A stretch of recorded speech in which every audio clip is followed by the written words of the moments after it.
Hello, welcome to the No Way Jose podcast. Today we'll be joined by Reed Coverdale, an old friend of mine. But we've had a long and storied past, and it'll be good to catch up. And I figured, why not put it in a podcast? And I also thought it'd be cool to, for those who know Reed, kind of a blue collar fella. I also thought it'd be kind of cool to catch up with him, to kind of get his take on things. A lot of people, if you guys did watch the show, you know a lot of the stuff going on with stuff he was railing about way back in the day, and then he went back into the real world, and so it'll be kind of good to see where he's at, get his opinion on how the people feel, and just check in on him with him, check in with my homie. So, but with that, guys, if you like this show, be sure to hit that subscribe button and hit that bell for notifications. We'll see you in the show. No way, Jose. The following footage proves beyond any doubt that the tanks intentionally set the house on fire.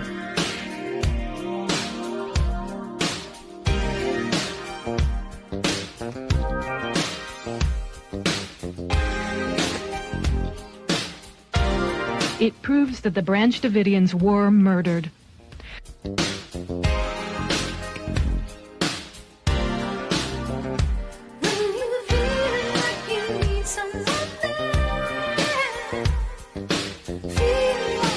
You can see that this tank has a gas jet on the front that shoots fire. You can also see the fire quite plainly.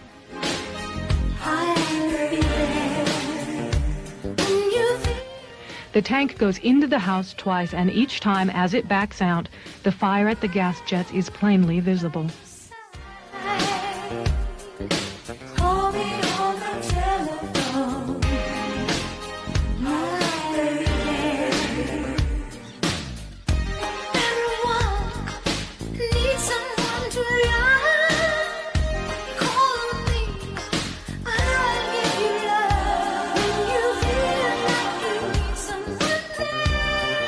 We must all do more to recognize and look for the early warning signals that deeply troubled young people send. Hey, welcome back, Reed. Pleasure to have you here. I guess we can just get right into it. I just wanted to bring you on the show because we've talked a couple times. I mean, me and you have a long past. We did Tower Gang.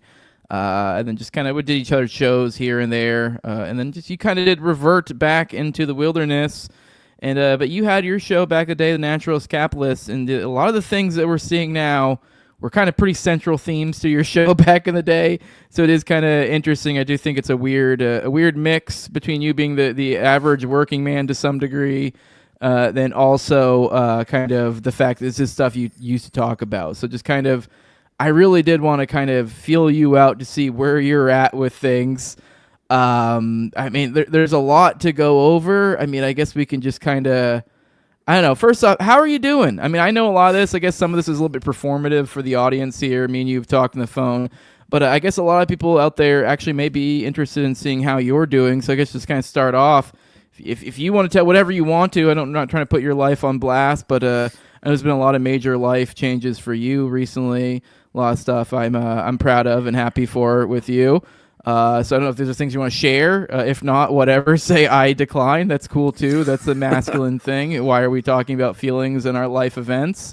Let's talk about serious issues like Epstein and Iran and Russia and the like. But yeah, I don't know if you want to take a moment, Reed. The floor is yours. Kind of let the world know how you've been. 'Cause I don't think you've been on a podcast in a fucking hot minute. I think you poked in on social media maybe once or twice here and there, but it's not really the same when you don't really have a presence like you did back in the day. So a lot of those things do go missed. So, hey, buddy. Hey. Yeah, good to see you, man. I'm glad to see that I made it into your intro, too. I didn't even know I was in there, but I am. That's cool. Yeah, I've been good, man. The last time I really did a real podcast episode was right after October 7th in, I guess that was 2023. So, 2.5 years ago. And I did a live stream on my YouTube channel about 6 months ago now, but that was the last thing I really did online. And I deleted my Twitter account, my Facebook account, my Instagram account, just kind of went completely offline. But you completely deleted. You didn't deactivate. Yeah, it's gone. It's all gone. What were you up to? You must have been near over 20, maybe 50-ish. Where were you at? On Twitter, yeah, I was 20, in the 20s, something like 26. Man, you could have sold that probably. But yeah, anyways. I probably could have. But Yeah.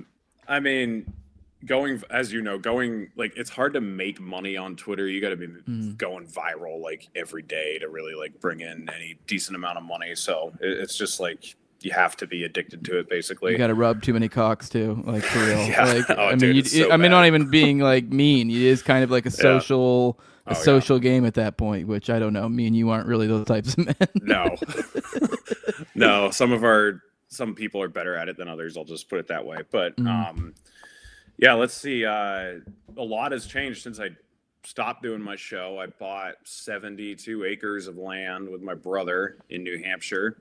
And it's all raw land, no houses on it or anything. And we bought a big excavator, like a 50,000-pound excavator, and we've been clearing it and building a road.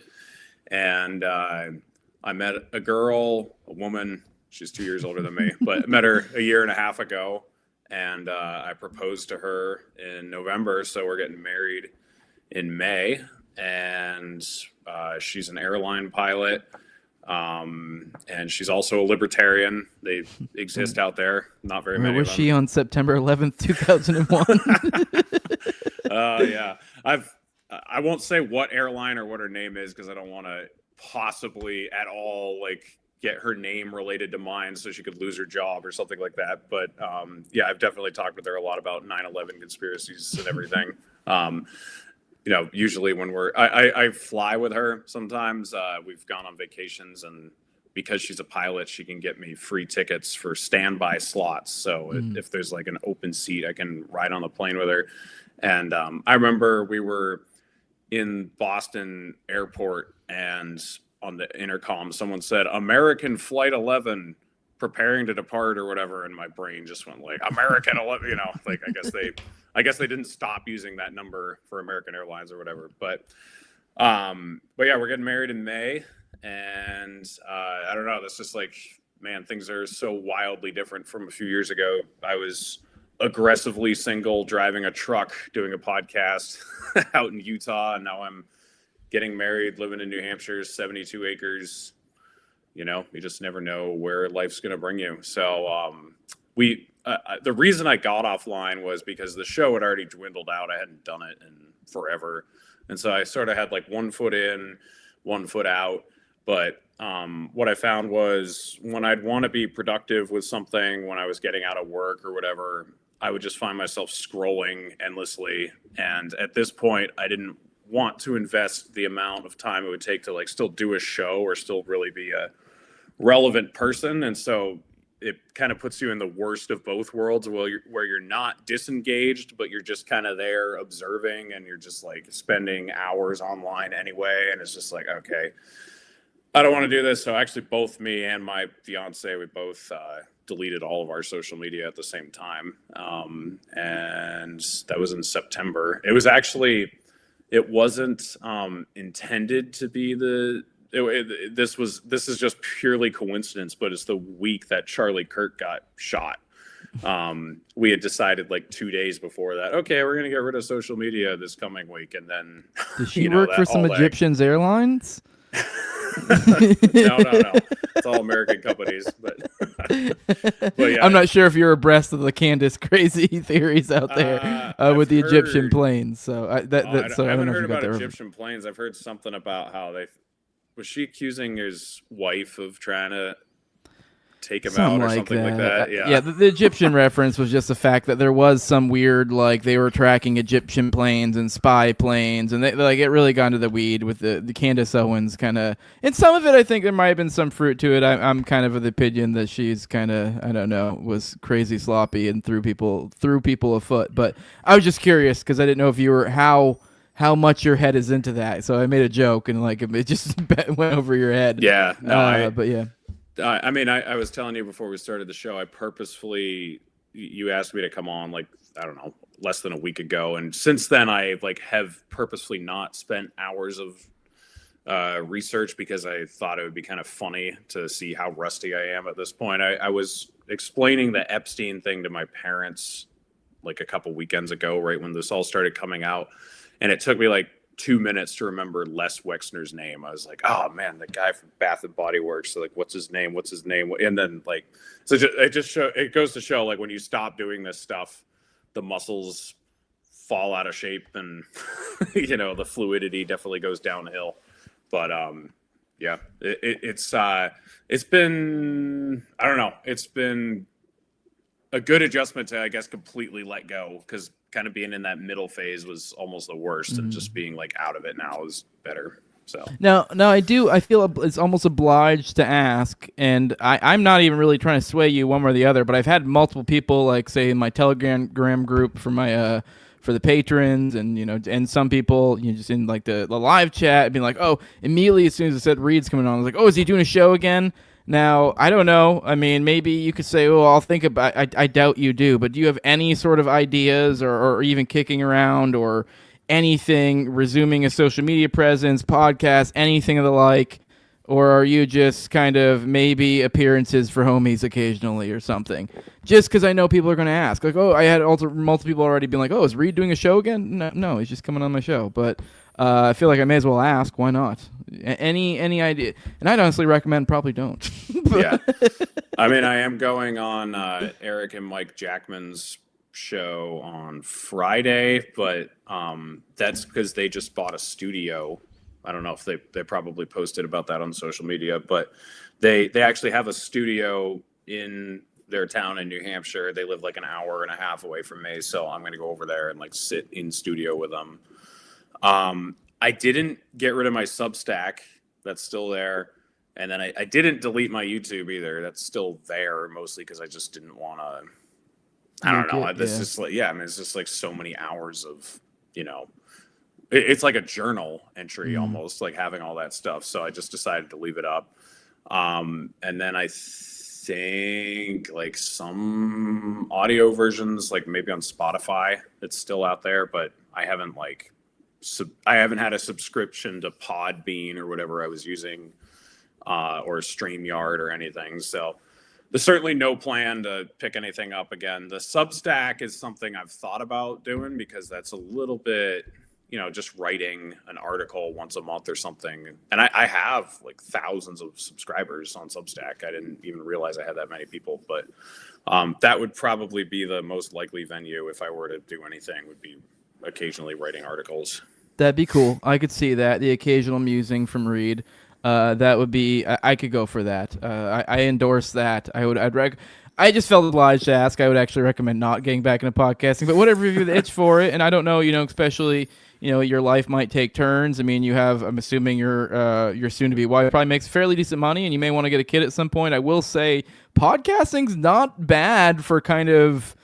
If you're kind of, let's be real, you may end up taking the role of Mr. Mom type deal.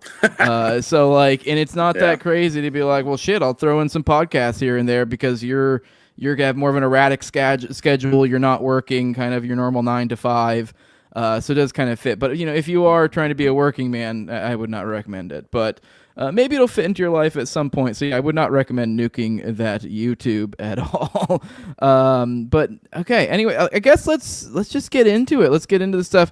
I really want to know. I have a strong feeling I know where this is, but what are your feel? I guess, how are you feeling? I guess first off, what are you doing for work these days? I'm not asking you to dox yourself, but I'm trying to get an idea of like what your feeling is with the people. Like, how in touch with the working man are you? I don't know. Are you working out solo in the woods doing some weird shit, just chopping trees down by yourself, or what are you doing? I mean, I know you've done a variety of different jobs, or even just characterize kind of the group of people you're. Like, how are people feeling about this? If you're even qualified to say that? Because I could also see you having some weird job where you're working by yourself and not in touch with humanity at all. So maybe you'll be like, I don't know, but I'm upset. No, I actually this also plays a little bit into why I stopped podcasting, but I was driving truck out in Utah for a couple of years, and then I moved back to New Hampshire in 2023, and I started working on power lines again. and I've been at the same job since then. So I've been back just over 3 years, and it's a pretty labor intensive job, and it's also like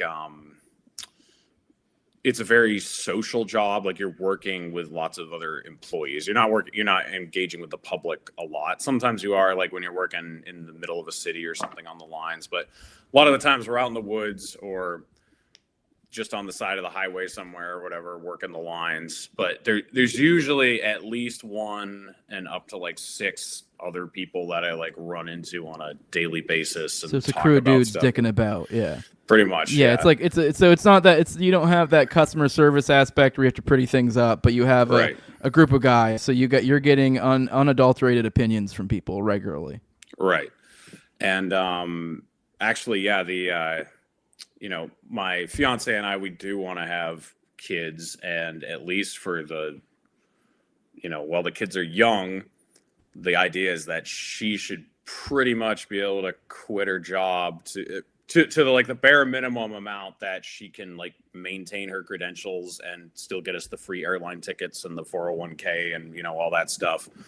And then maybe at like a later time, when the kids are older, she might want to go back into it. We're not really sure about that, but all that to say, like, the future is looking like this job probably, and that's probably where I'll be for a while. I don't really intend to like jump around from place to place, but lots of dudes, very straightforward opinions. There's no women that work there, so it's literally just blue collar men. So all valuable opinions. Yeah, exactly. But I would say, with everything, with the Venezuela thing, with Epstein, with Iran, which is kind of always like on the horizon. I've heard some new rumblings of new stuff. I don't necessarily know if it's any different than it has been before, but I have seen, kind of for the first time in my memory, I've seen a shift on the right of criticizing the current administration and being like, what the fuck are we doing? Because I know that Republicans try to act like they've been that way and like, oh yeah, we didn't like George Bush. Well, no, you did like George Bush when he was president. You started to look at him in a negative light when Donald Trump made it okay to like start criticizing him, but you never were criticizing George Bush from 2000 to 2008, but now I'm actually seeing a lot of like definitely right wing, like gun owning, fag hating dudes, who are like, yeah, fuck this. I don't know why we're getting into this, like a bunch of people who would never ever be classified in any way as left wing or liberal, or even not like, even like office people or like limp wristed, like desk jockeys or something. Like, these are all like blue collar guys, and a lot of them are just like, yeah, what the fuck is going on now? So that's the first time as a lifelong right winger that I've ever seen that before, like in real time. How are you think? I guess particularly the one I am the most interested in is the Epstein stuff. How do you feel like people are feeling about, like, what is their takeaway? Because it is, I'm running a daily show, and I'm getting really into the minutia of all the Epstein stuff. And it is such a deluge of fucking information being thrown at us. And I'm someone running a daily show, so I'm probably able to keep a little bit more abreast of where things are. So it is kind of hard to tell where the people are, particularly like how they're, what are they? I know, because we see Trump try to position this as, oh, this is just look at all the Democrats getting caught up in this, and we should move on. Is this the feeling that you think the takeaway people are getting? Is that, this is awful, but it's just Democrats? Or do you think people are pretty incensed by this? Because I get the impression that, we don't have riots in the streets, but, like, for one, this isn't the left we're talking about. I really do think this is good. This will be, at least me, I guess maybe I'm loading the question here for you, but I think this will be interesting to see how this plays out in the next few years, because they're making angry a very, very specific a demographic that does not, I think typically does not engage in riotous behavior, but it may actually be more productive, whether it be even just disengaging from the system or whatever. But anyway, how do you think people are feeling about this? Are they? Is this like a holy shit? Like they're like would kind of in their head wanting to grab pitchforks, or what? What do you think? Yeah, I feel like, well, let me kind of flip that thing on its head almost. Let's put it this way. If nothing happens over this, then nothing's ever going to happen for anything, I don't think. Like, Nothing ever happens wins. Yeah. I mean, like, this is just such a cut and dry bad thing. There's no like gray area like with war or abortion where you can be like, oh, it's like, you know, not alive yet, or oh, well, it's war. And, you know, like there's those kind of gray areas you can get into, where with this, it's just like, yeah, they're raping kids. You know, it's kind of like hard to sugarcoat that in any way. So I feel like, yeah, this is the stumbling block. And I was actually talking to one of my friends this morning about like, what is the more horrifying possibility? Like if there is like a Syrian level uprising of just like absolute chaos in the streets and people getting beheaded and, you know, just massive upheaval, or if like absolutely nothing happens, like it all comes to full light. Because to my understanding, it still hasn't yet. Like it's still, I mean, it's definite. My understanding is, with what's been released, it's kind of like, holy shit, I think we were probably right about what we were guessing about. Just reading some of these emails, like the shit they're talking about is kind of fucking surprising for if nothing was going on. But there still hasn't been like hard, concrete evidence, like pointing names to people being raped. You know, I don't think yet. But let's just say that does happen, and it's all brought out into the sunlight, and nothing happens. Like, I don't know if that is worse than if, you know, there's just absolute chaos and uprising. I don't know. The whole thing is just kind of like wild. But I do think if anything were to spark something like that, it would be this. Because if it's not this, I don't know what it would be ever, you know? Yeah. No. Okay. Now another one. I guess I'd be curious how you feel and how the finger of how you think people are feeling is the ICE stuff too. It's kind of simmered down, at least it seems like recently. But I mean, in the abstract, I mean, I get like I'd say generally speaking, like I typically end up falling in line with most of the rightoids, although that's been falling out of vogue as of late, but I never really was. I've been an anarchist the whole time. I've been exactly what I said I was the whole time. I've said things along the lines of like, oh, I can sympathize with Hoppe's arguments and stuff, and things like, oh, I even cannot. Maybe he made like, you know, maybe there like is some sort of interesting thought experiment in how a state should do it, but I'm never going to endorse a state doing anything. I'm an anarchist, and it is kind of like it feels like with this ICE thing, it is.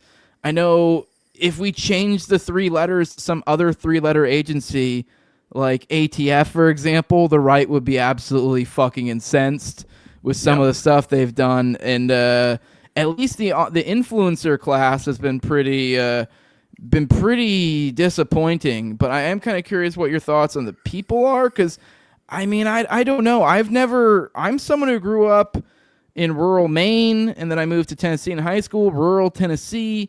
And, like, yeah, they were generally conservative people, and I do feel like they were probably mostly pretty border warrior type people, but I never got the impression with normal people it was really that big of an issue. I feel like most people, even in those areas, are pretty much like, oh, yeah, we'll get the illegals out, but when you do, it's like, okay, but what do you mean? They're like, well, if they're working the Mater fields, that's fine, but if they're taking welfare, then kick them out, or what? You know, like, that's kind of, they're like, okay, whatever. Like, it just kind of, I don't know. I don't really get I've never gotten the impression from the people, per se, that really is something that they're willing to be like, yeah, fuck it, you know, fuck me up with that police state, like, whatever. That they're willing to be like, let, like, literal red coat type shit occur in what? Like, it's actually, even then, a lot of this stuff is like, the ICE stuff, from my understanding, is pretty goddamn performative. It's not even really like doing really much. It is pretty much just terrorizing the people. So I know. I'm interested. What are your thoughts on this? What do you think? How do you think people are feeling about this? I mean, you are someone who's kind of, I guess, a similar upbringing to me too. I'm kind of interested. What are your thoughts on actually how people really do feel about this issue? Because it is weird. Because it feels like there's this LARPing thing with this online influencer class, these righty people, and they act like they're super hyper trad border warriors, and most of these are like effeminate fucking homos. Like I don't know, like, you know what I mean? Like, Yeah. And I'm like, they're just acting like badasses, like fucking kick them out, and you're like, well, but what does that mean? That's a real life you're talking about. It's somebody in a community. You don't know what they do. Like where I'm at, I don't know. There's a little Mexican store right down the road that I go to all the time and buy shit all the time. People are always perfectly polite to me. I have no idea if they're legal or not. I don't want anything bad to happen to them. Yeah. Like, I know. What are your thoughts? And where do you think people are at too? Because I am kind of curious. Like, have you gotten that impression that people are really this, whatever the online class are about with this, so like, oh, you know, by any means necessary type shit? Like, I don't know. What do you think? So, as for myself, first, I've got a kind of personal history with Mexicans and immigration. I think we've. I don't know why, but it's a funny statement. Yeah, it's a funny way to like preempt a statement. Yeah. But go on. So when I was like, I don't know, 18 or 19, I was, you know, as we all are at that age in life, I just had a pretty black and white view of everything. And I was like, yeah, we need to deport all of them. Like they all need to go back where they came from. And then when I was like 21, 22, I lived out in Denver, Colorado for 6 months, and I was roofing, doing industrial like rubber membrane roofing for this company that had like 100 employees, and probably 80 of them were Mexicans. And almost all of them were illegal in some sense. And that was my first realization, was that's a pretty broad term, illegal. Because when we think illegal, we think like, oh, they're criminals, they're whatever. Like that could mean they've been here for 35 years. They're married to an American woman, have American kids, but they just didn't fill out the right paperwork when they walked across the desert in like 1987 or whatever, you know? So it's kind of not as simple as I had thought. And we talk about like the degradation of the communities because of all these people moving in here. But then you think like, okay, this is an American family now, like an American wife, American kids. The kids are like 7 and 4 or whatever. So if we just like kick this guy's door down and pull him out of his house and send him to Mexico because he didn't file the right paperwork 3 decades ago, does that destabilize our community more than like having him here putting drywall up? You know, like, I don't know. And I mean, and the thing is, like, I know that's a super specific case where I'm painting him in a good light, but that's kind of my point, is that there are so many different scenarios. It's not like everyone here is a drug dealing like murderer who escaped Guatemala. You know, like a lot of them just are working here and a lot of them are not. The thing is, like, my experience with Mexicans is they're the most sexist, conservative, religious, like the homophobes that I've ever met before. Like they'd make a lot of white people nervous because of how, you know, outwardly anti-black or anti-gay or anti-whatever that, you know, all these white dudes supposedly are like, oh yeah, I'm like super trad or whatever. Like the Mexicans probably have you beat in a lot of the trad, you know, at least in the like hating on people department or whatever. But you kind of like put all that aside, like forget about whether or not you like their cultural influence or not. The real problem is not that they're here. The problem is that they can vote. And the reason they vote Democrat is not because they align with Democrat values. It's because the Democrats treat them like they're humans. You know, like, I mean, so the obvious solution isn't like, to me, rounding them all up and kicking them out. It's don't let them vote. Like, you should not be allowed to vote.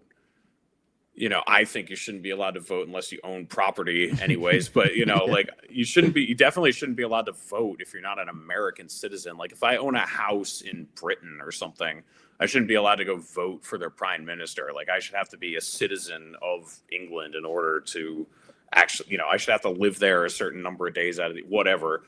And the other thing is obviously the welfare state.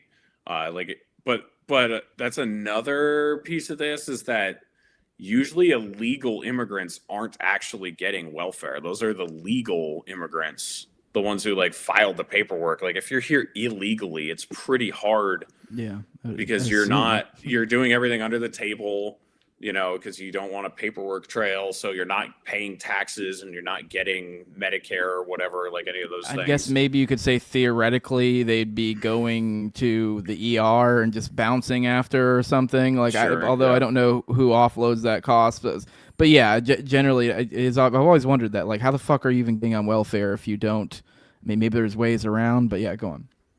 Yeah, but so to me, the thing to go after is the voting. Like, it should be pretty easy to work here and extremely hard to become a citizen and vote. That's the obvious solution, not like creating a Stasi Gestapo to go round everybody up. And like whatever negative repercussions we're getting from these people coming here, you're just never going to convince me that it's worth the loss of any sense of autonomy or civil liberty that we have left in this country to like track employers and track landlords and like have all these checkpoints and have people just like literally showing up to towns and rounding people up. And I mean, my sister works at a school in Maine in Biddeford, and the ICE was like outside their school just doing laps around the building waiting for some kid to get out of school so they could snatch him. And then I don't know, like I don't really care what your view on Mexicans is. Like, that's just that shouldn't be happening in America. I don't think. Yeah. And you know, I'm someone who's never been a supporter of like building a wall, mostly just because I think it's retarded. Like, I mean, it's just such a waste of money and time. Like, people are going to get over the wall or under the wall or out around the wall. But Most I mean, people probably fly. Yeah, but if you want to like militarize the shit out of the border, I think it's more dumb than anything. But I don't really care that much. It's kind of like, all right, whatever. Like, but once you want to militarize the shit out of America, like inside of it, and you know, and I've lived in Tucson, Arizona, where they had, this was in like 2015, and they had checkpoints where they could pull you over and search your car. And I think Border Patrol agents they don't need a warrant within 100 miles of the border or something to like enter someone's house. And I don't know. I mean, I just think that that's like fucking crazy. So, and I don't know if you remember from years back, but I always had these like back and forth with like Dave and Michael Heiss and I'm trying to think of who else, like even Clint. I think Clint and I didn't really see eye to eye on this. And what pissed me off about that more than the disagreement was I felt like the whole point of the Mises Caucus Liberty Movement was supposed to be, we don't care what other people think of us. We're going to stand on principle. But then there started to be this talking point of, okay, if we talk about not having a super strong border patrol, that's going to be really unpopular with the right wingers. And it was like, wait a second, like Ron Paul, the guy you guys are supposedly trying to emulate, told a bunch of Republicans in South Carolina that we should legalize heroin in like 2012. You think that was like a popular position for a bunch of Republicans? And also right now, I mean, obviously things have died down a little bit, but on that note, it's also kind of like, well, once they start doing thug shit and people, it was something like over 50% of Democrats were calling for abolish ICE a while ago or something like that. I don't know what the current polls are. Which like that was not something your average conservative would have, or not conservative, but Democrat would have gone for. They might have been like over form it or whatever, but most of them weren't wild enough to be like, fuck, abolish that thing.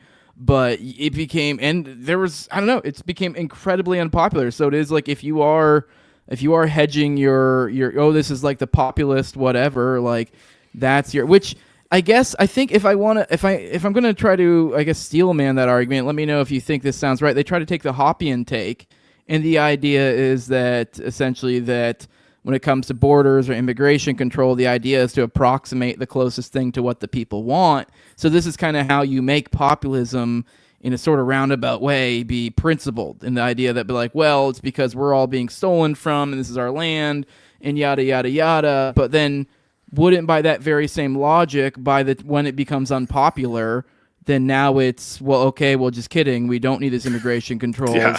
And so now you need to flip your stance or whatever. Like, and so it's like, but none of these people say, they're like, no, we need these, whatever. We need mass deportations now by any means necessary or whatever, which, by the way, I mean, I guess not even really got into it. We got into it a couple times, but I pointed out some of his words he said in the past about this shit. And it is kind of wild seeing the stances of certain people right now where it's like, oh yeah, well, the cope is like, well, mass deportations aren't even really happening. So it's almost like the complaint is just that, like, oh, well, we still want those, but even though, like, it'd be way worse then. You're like, what is this even?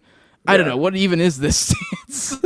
But I mean, it's hard to understand from a libertarian perspective, but it is like the populism angle has seemed to be doing a lot of the weight. Now, a lot of the people that would talk about this would then deflect and go, no, but I mean, this is kind of the root of a lot of people's issue. I don't know if you saw, I think Dave lost a debate a while ago where it was about principle. And he literally couldn't even appeal to the reason why in certain instances in libertarian ethics or whatever, it's okay to break the nap, which a lot of people like, whatever. I mean, I don't know if you saw that debate. Is this with Liquid Zulu or whatever? I saw some of it. And I do think while a lot of people thought it was silly, oh, that's goofy, that's whatever, like, okay, but this is kind of literally the crux of the issue here. You're literally willing to abandon your principles while claiming to be a deontologist, claiming to be principled. And yet you can't even give the reasoning other than intuition, which is just whim, that when you will break your principles. And you end up in these weird situations like this, to where we're even trying to make sense of how the fuck you even got here. So, I don't know, I guess maybe that was a bunch of gobbledygook, but I'm trying to work through my head what the fuck even happened to get here. But anyways, I guess I just threw a lot there. But anything there? I think, so maybe if this is, I think the Department of Homeland Security was created after 9/11, right? Mm-hmm.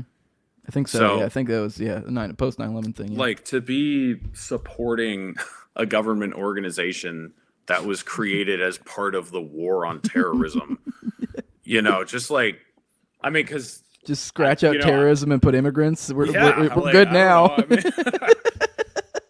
I don't know. I just find it really confusing, and especially for a movement that claims to be the Ron Paul 2.0. Because I remember even in 2012, like, Mitt Romney was like, oh, we're going to build a fence. They weren't saying wall yet, but they were saying fence between Mexico and the United States. And Ron Paul said, like, fences are made to keep people in too. You got to, like, watch out for that. And I did watch something on the Liberty Report where Ron Paul was like straight up calling out the ICE shooting in Minneapolis. And I don't know, Dave, I saw that Dave was too, to an extent. Yeah. Like he thought it was bad. No, but like I said, they're holding a confused stance right now where it's like, well, we don't want the bad things, but do more of the things that will obviously lead to more bad, but don't do the bad. But whatever. I don't know. It doesn't make any sense. Like, I think, and I'm not on Twitter, so I don't know what a lot of people are saying, but I would have more respect for the people who had called for this type of stuff if they were like, fuck yeah, kill anyone that gets in the way, because then it's at least like, all right, I mean, it's consistent. You're being clear-eyed about what task you have in front of you, like, I don't know if Nick Fuentes or any of the more right-wing guys were like saying, yeah, fuck that loser, he just got what he deserved, but you're basically kind of right. I think the Fuentes take was something along the lines of hemming and hawing about, that's awful, that should never have happened, but if you get in the way of a cop, that you whatever.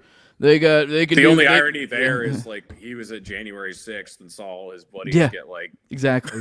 So it's 100% just like, I know it sounds like libertarianism, but it 100% is just fucking retarded tribalism. It's just like, When it's you, when it's me, it's fucking injustice. When it's you, it's okay.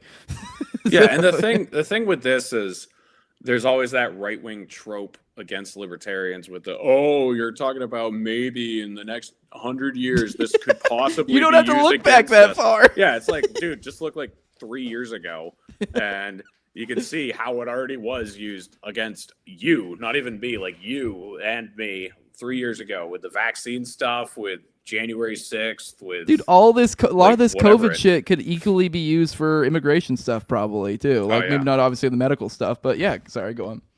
No, I mean it's just whenever I don't know. Whenever you're talking about just like bringing a verdict down on millions of people and trying to orchestrate some giant government extradition of them, you're going to have crazy injustice and crazy violence and crazy chaos. I mean, that should just be so obvious. Like how many Cherokee Indians were removed in the Trail of Tears? Like 30,000 or something like that, maybe? It wasn't. I mean, what's the number of immigrants they're talking about trying to remove? Like 10 million? Is it like millions, which is insane, which is like... Yeah, so you're talking like hundreds of times the number of people that were evicted during the Trail of Tears.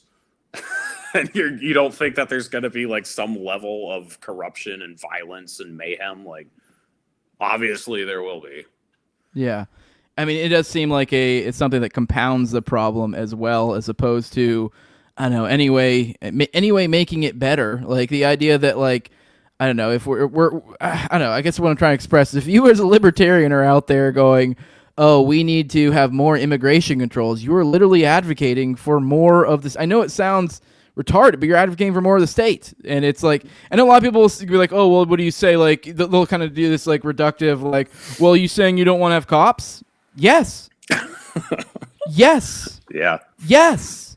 Yes. Like, I don't Reed, how many times have you ever in your life actually had to call 911, or in any way, shape, or form do you feel like the cops have assisted your life? Has it ever occurred? So I mean, maybe like on one hand, hand, maybe? A But short go ahead, story. Yeah. So, first of all, the answer is never have I felt helped by them. I have called them once, and this is the story. So, my pickup truck when I lived in Utah got stolen. And I called the police and I gave them the VIN number from the truck and everything. And just, I didn't expect them to go like hunting for it because it's Salt Lake City. But like, hey, if you guys find this truck, it's mine. And like, I just want your, all your deputies to know about it or whatever. And so like 2 or 3 weeks went by, and my buddy back in New Hampshire called me up, and he had this website that was like, it has a database for every single stolen car in the United States. And he said, your VIN is not on that database. I was like, no, I already like called them and told them the VIN. And he's like, it's not on there. I was like, all right, I'll call them back. And they didn't answer. So I just left a message. And then they called me back like a couple hours later and like, hey, we just wanted to let you know, we just confirmed it is on there. And so then my buddy looked it up again, and he's like, well, now it's on the list, like now that it is. And then, so like a few more weeks went by, and then finally the truck was found. Some like drug dealers who were stealing a bunch of shit had stolen it, and they were using it to like transport their stolen trinkets around the city or whatever. And they were robbing a house, and someone called the cops, and they just took off and left the truck. So they brought the truck to the yard where we had our tractor trailers or whatever. And I started going through it, and there was just drug paraphernalia all over the place. Like there was cocaine baggies and so you there's a crack pipe. Yeah, exactly. But I do a lot of traveling, and I did a lot of traveling in this truck, and it was very helpful. I wanted to like go to Mexico at some point maybe, and I didn't want to end up in a Mexican prison 3 years later because there's a fucking cocaine baggie stuffed into one of the cushions or whatever. So I asked them if they could send a K9 unit down just to like get everything out of the truck. And they said, no, we can't, but we'll just send an officer over. So he came over, and I was just like, could you just like look through the truck? And they had no idea who had like stolen the truck or anything. And so he like did a quick pass through. He's like, yeah, like everything's good. And so then I go back and I open the glove box and there's a crack pipe sitting in the glove box. And then there's a backpack in the car that has these court summons papers on them, and with the guy's name like right on top of the sheet. And so I took pictures of the names so I could like look it up for myself. But then I said to the cop, do you think you want this? Like, this might be some important evidence. And he's like, oh yeah, I got. But that's like the only time I've actually called the cops, and they were completely fucking useless and, just made my life harder. But yeah, no, I've been a truck driver. So I've dealt with tons of, way station cops just being a huge annoyance. And, now with my job, I work with cops sometimes just doing traffic details, and they're fine. They're whatever. But yeah, I've never ever like. But are you willing to be robbed for their their salary? Yeah, exactly. Like, I'm sure some of them are great people, but you're like, they're like, oh, these guys are great. They're doing this, they're doing that. And you're like, anyone I talk to, for the most part, does not have positive interaction with cops. No. And most people, I guess me and you are both kind of, ironically, more kind of, not that I'm, some down-home southern country living, but a kind of more rural area. I've never, I don't live, in the city. Don't live in the city, you fucking idiot. I don't know, yeah, the city's fucking stupid. I've never had an issue, and I have guns. So that's like that. I am my own cop. And I'm not saying there shouldn't be security, sure, but the idea that I need to be stolen for it when I clearly don't even fucking use it hardly. So more to the point of this idea of you shouldn't, there's certain times you should, no, I reject the idea of minarchy. I don't know. This is every aspect. It fucking sucks. Your whole car problem that you listed out, in a fucking just society, that'd be handled by an insurance company. None of the things you described there were things that couldn't be handled by just some private entity that doesn't even need to use force whatsoever. Puts out some sort of maybe somebody to interdict, get between the homeless person and get the vehicle back or whatever if need be. But most likely they can just fucking send out some PI if they feel like if it's even worth it. Maybe just collect their losses, send you an insurance check, whatever. There are clearly easy ways to deal with all these problems that don't require us being stolen from in an entity that is only incentivized to grow. And so it's this becomes this oh, well, you want to make murder legal or so that. I'm like, no, not necessarily. Sure, if you're going to exist and you're going to do some things, sure, may as well get some baddies. But yeah, at the end of the day, I don't think you fuckers should exist. And this is kind of the crux. I don't know, a lot of these people, they're the people who claim to be anarchists or whatever. And yet here we are. Whatever. Fine. I guess call yourself something else, but it's just confusing. It is yeah, if you're advocating for for mass deportations or if further immigration restrictions, you are advocating for the growth of a government program. You may be well, I didn't want it to grow, I want to stay the same size. They're well, bucko, this is the real world, and that's how that fucking works, you goddamn idiot. Yeah. I don't know. This is if libertarianism 101 shit. If you fucking be I like this government entity, I in any way, shape, or form give my vocal endorsement in any way, shape, or form to it. You're well, guess what? You're going to help it fucking grow there, bud. Yeah, even if you're not an anarchist, even if you're just a libertarian, just a small government conservative even, the idea of just having this giant organization that has that executive authority to just 'cause I don't think ICE needs a warrant signed by a judge, right? They have their administrative own warrant, which is their own warrant. Yeah, their own. I don't even know if they're. I think they're called the bench, some sort of bench judges or some sort of other name, but it's basically their own judges. It's an executive judge. It's not even. Yeah, it's a whole. It's an abomination, legally speaking. Yeah, it should just be so obvious that if you're a constitutionalist or whatever, again, you don't have to be someone who doesn't believe in any government, just someone who believes in any form of restricted constitutional framework. You should be calling for them to get shot. Yeah. I'm not even kidding. And it's crazy how many of these, Alex Jones still signs off with, the cure to 1984, 1776, as he's completely lapping the balls of the Trump administration. You're Like I'm actually, to be very clear, I don't even necessarily endorse a 1776. I actually think that'll get co-opted in some way, shape, or form, as it actually did in the United States. Yeah, But shit. so, but at the same time, it's also like these are the same people that, like, if they were consistent, they'd be like, murder that motherfucker, not murder him, kill him. You're like, oh, you're like with the Alex Preddy thing, they should be like, that guy should get, those people should get killed. Like the idea that they're falling, like, I mean, regardless of how you feel about Alex Preddy, like, you should be of the opinion if Alex Preddy was able to, in that situation, protect himself, he should have been able to go all John Wick and murder them people. He was fully in his fucking, like, once they put hands on him, like, do you believe that badges grant extra rights or not? Like, that's really what it comes down to. I mean, so we were talking earlier about like how I've seen some right wingers break from their ranks or whatever. Like I never have.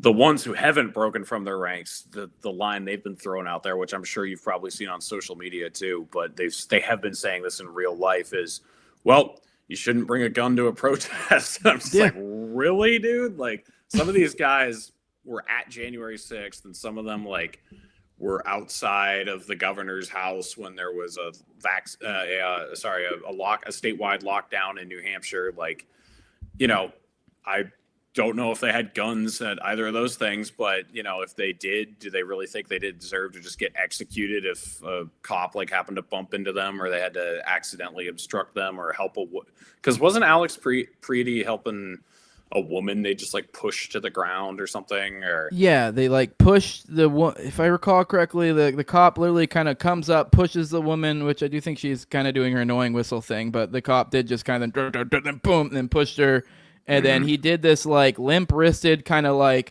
this move and kind of placed himself between him and the other guy, Alex Preddy. So very clearly trying to be nonviolent. I think at best, the best case scenario, he may have like brushed the guy.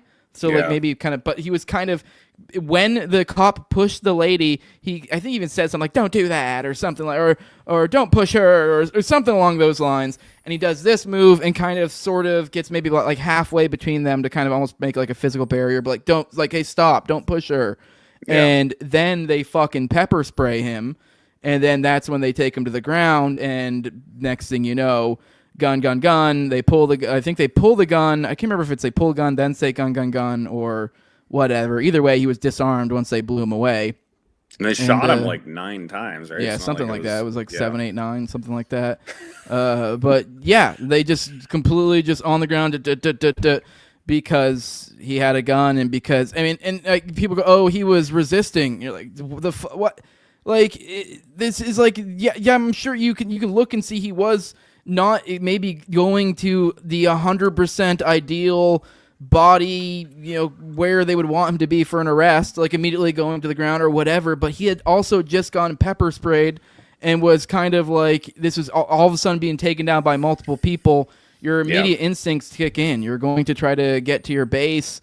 Like if I got pepper sprayed and got pushed down by a cop, my first, which it looks like he did too, you see him when he's dead, he's on his hands and knees, almost like in a base, like trying to get up like a wrestling base, and that's when he gets shot. So their idea was he was like, I don't know if they're telling him to get down or what, but the idea is that he was kind of getting up type deal. But that is like literally he had just fallen. I think he had just got knocked down or whatever. He was getting hit by the cops, and so I don't even think he'd really even had time to be like, oh, okay, and like relax and be like, okay, whatever, as they're fucking beating him. So. Yeah, I don't know. It's one of those ones that I don't even know how you try to justify that. A lot of people go that like, oh, a couple weeks prior, I think it was 11 days prior, there was an event where I love it when they do that. Caught 4 on years camera earlier, he had a speeding ticket and he jaywalked or whatever. Well, they use this to kind of play sly tricks with their language and how they present it, because they go, oh, he was an instigator, but then they're kind of referring to a previous event, but they're saying, oh, this is part of a larger event, a larger group or whatever, because he's with this like entity, because protesters organize. So it's part of an organized group. So now he is part of this organized group of people that are agitating the cops, and they're using a previous situation to be like, oh, here's him kicking the thing, and oh, he's an agitator. But it's like, whoa. These are two separate fucking situations that happened 2 weeks apart. Sure, you can say that was bad, but in the moment when he was killed, nothing he did was wrong. Like, and if you're trying to say this isn't any way related, like, if anything, like, that looks worse on the cops, because that's almost the implication that perhaps you're saying he was targeted and they were aware that he had been like this before. Because there had been a lot of reporting, too, about how they were, like, putting these people in databases and stuff. I don't know if you saw that one video of the chick who was being filmed by ICE while she was filming him or whatever. And they're like, what are you doing? And you're like, well, you're going to be put in a nice database for domestic terrorists. And so, Nice. and there's other stuff like that. And I think that DHS denied this stuff, but I mean, Yeah. I believe it. I 100% believe it. I mean, ICE is fucking about ready to not ICE, but Palantir with how this is going to probably work out for them. So Yeah. I don't know. I'm kind of rambling now, but any thoughts? Yeah, I mean, I think the thing about all this that sucks is, I mean, there's a lot of things that suck, but one of the things, I was talking to one of my kind of right-wing buddies who's seen the light, I'll say, on everything. Like, he's kind of more of like a Ron Paul guy at this point. But what he said is the left has like destroyed any of their capital on criticism of Trump, because they've just totally blown any credibility that they ever had, because he's Hitler, he's a tyrant. They've been saying that when he was like, I don't know, like when he would want to reduce the capital gains tax, he was a Nazi or whatever, like just like the dumbest shit ever. They would always go after him for the absolute nothingness, like, oh, he's a Putin puppet, he stole the Russia gave him the election, or January 6th was, the worst thing since 9/11, like whatever, all these just like super retarded things that they went after him for.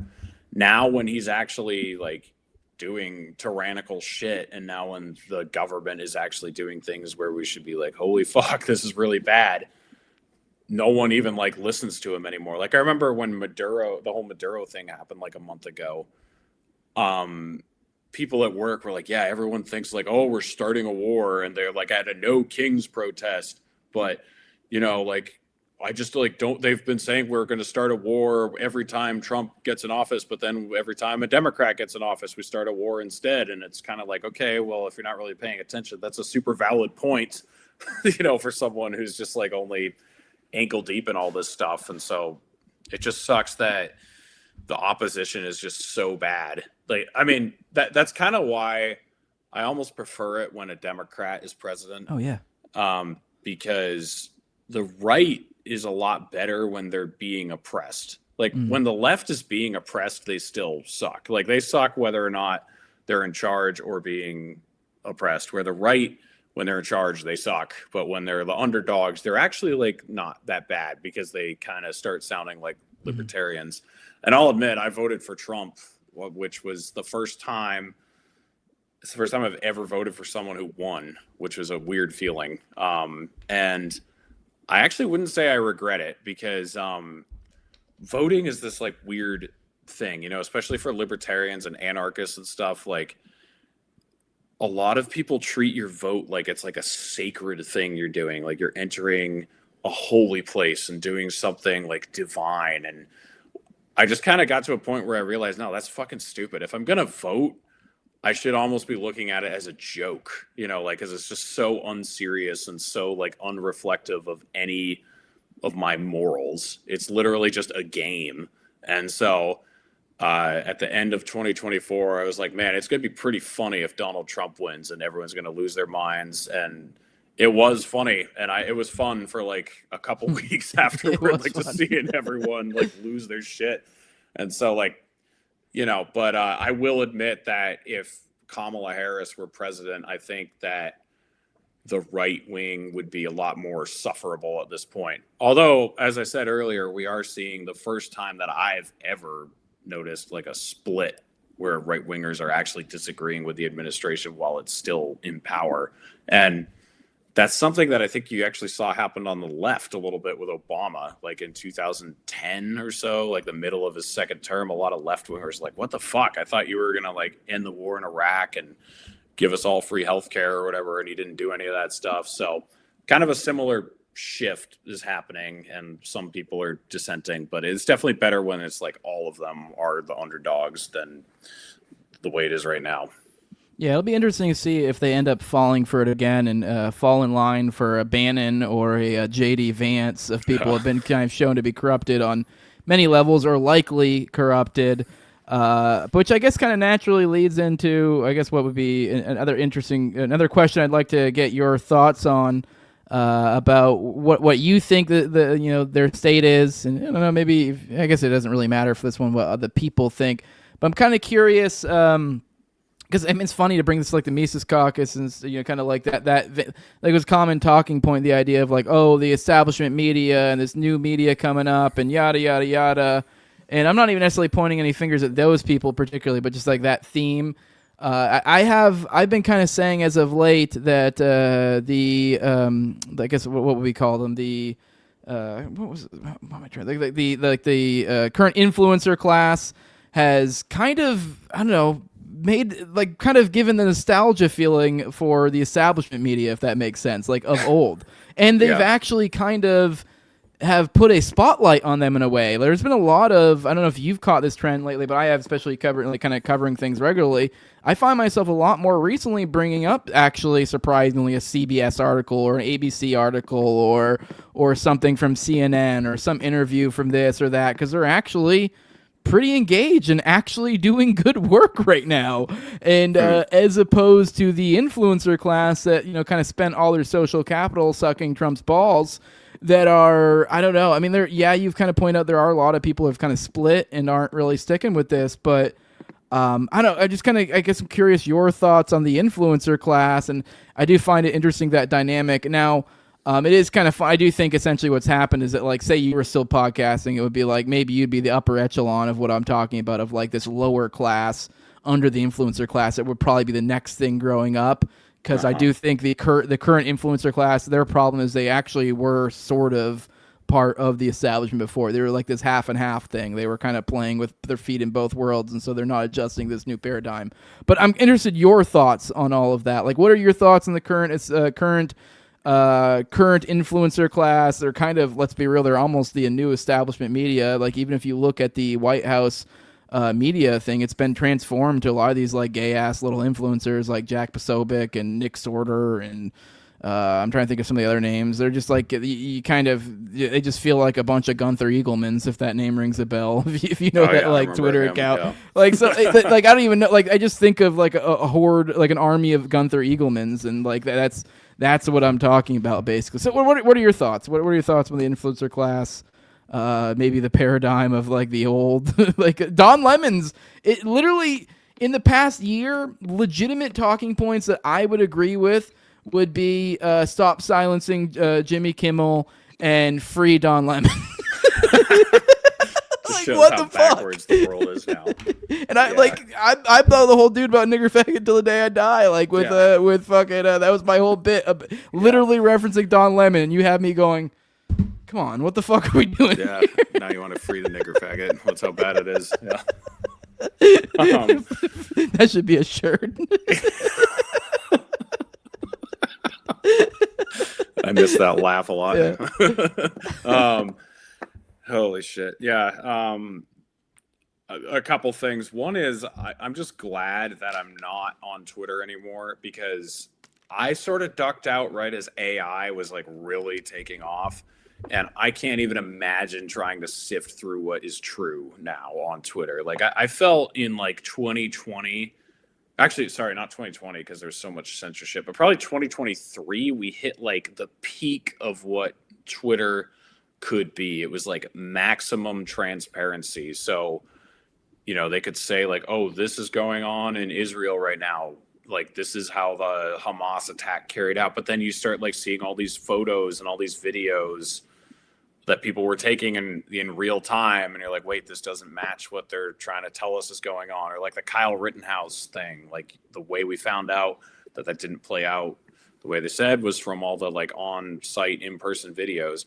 But now it's gotten to a point where there's just like so much slop and so much garbage, you can't even like sift through it anymore. Or if you do, it takes forever, because there's just so much noise that it is easier to just go on CNN and read an article and be like, okay, at least I know I'm dealing with some basis of reality here. Like, not just some guy posted a meme and now a guy with 300,000 followers is saying this is true. because honestly, I definitely realized after getting off Twitter, that was my news source for a while, was Twitter. Like, that's how I'd sift through things. And I imagine now, like, everything I'm describing is just 100 times worse than it used to be. Like, I bet with the Epstein stuff, I bet it's, there's all sorts of fake shit being pumped into that. I'm sure, like, tons of like, is. It's hard because I cover so much of it. I have to, and I'll be honest, I don't maybe do my best on always, but I try to like wait until it's at least been circulated enough. Looks like I've seen the EFTA links, like. But you got to check like every one of them. Like right off the jump, there was like a fake Elon Musk email going out, which kind of worked perfectly to his benefit. And it was pretty funny. The whole like the email was the idea. Like I forget exactly how it was, but he was basically begging to come to the island. Oh, that was fake because I heard about that. Yeah. There was one where he was like kind of begging. It was kind of comedic the way it was. Like it wasn't over the top to where it was unbelievable, but it was like. Like the context was like, haha, they clearly fucking swerved him, and we're like, no, you can't come to Whore Island today. And whereas in fact, he like, so then it becomes this like, oh, that gets community noted, and everyone goes, oh, that's bullshit. You guys all fell for this. And then come to find you're like, okay, but yeah, he had actually, talked about going to the island. That just was like, he wasn't doing the like, he didn't get swerved like that. He actually. No, it's actually that he was going to go. Literally, the email looks like he was trying to go. I think it was just that it didn't work out to his schedule or whatever. I think there might have been one he was actually planning on going. But the point being is then they're able to like point to this one thing, and you're like, it's the idea of like, let's say, for example, there's all these emails, for example, saying that I'm not saying this is real, but that they're eating babies. And that like there's all these like pretty, let's say there's multiple of them. They're like, somehow they're like, oh, this looks pretty legit. And they point to the one that's fake. Like, oh, there's this email of them saying they're eating Austrian babies, and then you're like, that's not true, that's completely fake, but in reality it's like, yeah, but they're eating black babies. That's fine. You're like, what I mean? Like, so they're just disproving like one thing, so it's technically like correct. It's like essentially the land of the Michael Tracys, like where they can reign supreme. Which I guess that you're not getting that reference. He's been the master skeptic all this lately. Yeah, he actually was even before, like back in September. Even I think he was. He fun little thing you mentioned. He was all for the fucking all the Mossad October 7th, or not Mossad, but the Hamas rape stories and beheaded babies. And I mean, okay, to be fair, before I get checked on that, from my understanding, there was some of them that he was put. I don't know specifically which claims. I'm sure he'd be like, well, technically, I didn't in any way press the 40 beheaded ones, but I did the rapes or whatever. He clearly was kind of somewhat on that train of being. Weirdly, at a time you'd think it makes sense to be skeptical for anyone who's paid attention to be not skeptical. It's just kind of convenient how the skepticism works sometimes, but go on. Yeah. I mean, with the Epstein stuff, it seems to me like kind of similar to the Holocaust. Like, the Holocaust, the Holocaust, like. You think it's all made up? Okay. Oh, okay. I get it. See, this is how I could like say I'm not like bought out by the Jews, because I'll say, yeah, the Holocaust and Epstein are fake. Like, see, like, what are you going to do now?